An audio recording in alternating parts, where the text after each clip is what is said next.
Baraza la wanawake wa Chadema limepinga vikali na kulaani kile walichokiita kitendo cha kinyume cha sheria na cha kinyanyasaji kilichofanywa na jeshi la polisi cha kumshikilia kwa muda mrefu Bi Janet Lithe, mwenyekiti wa ngome ya wanawake wa taifa wa ACT Wazalendo, licha ya ukweli kuwa dhamana yake ilikuwa wazi kisheria.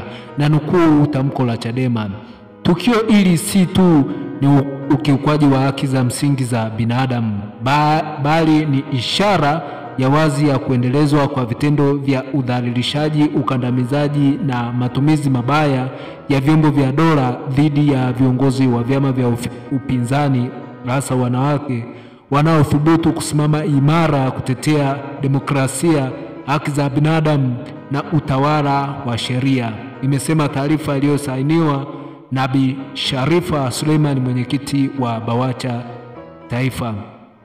Baraza hilo pia katika taarifa yake kwa vyombo vya habari limesitiza kwa msimamo thabiti kuwa Tanzania si gereza la mawazo.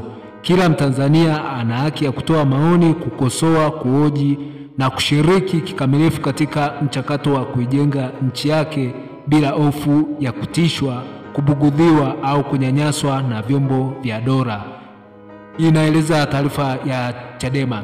Haki ya dhamana ni haki ya kikatiba na haiwezi kutumiwa kama silaha ya mateso au chombo cha kisiasa. BAWACHA tunamtaka mkuu wa jeshi la polisi, yani IGP, kutoa maelezo ya kina na ya wazi juu ya sababu za kumshikilia kinyume cha sheria Bi Lithe bila kufuata taratibu stahiki.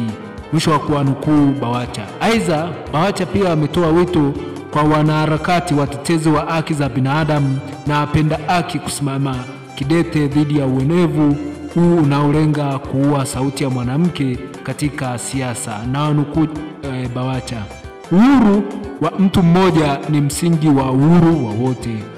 Leo ni Janet Lithe, kesho inaweza kuwa dada yako, rafiki yako au wewe mwenyewe. Ukimya wetu ni ruhusa ya matendo.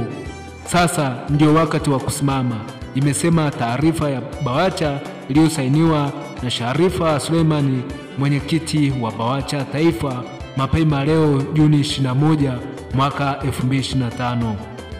Huu ni msimamo wa Baraza la wanawake wa Chama cha Demokrasia na Maendeleo Chadema, wakitoa wito kwamba Tanzania sio gereza la mawazo.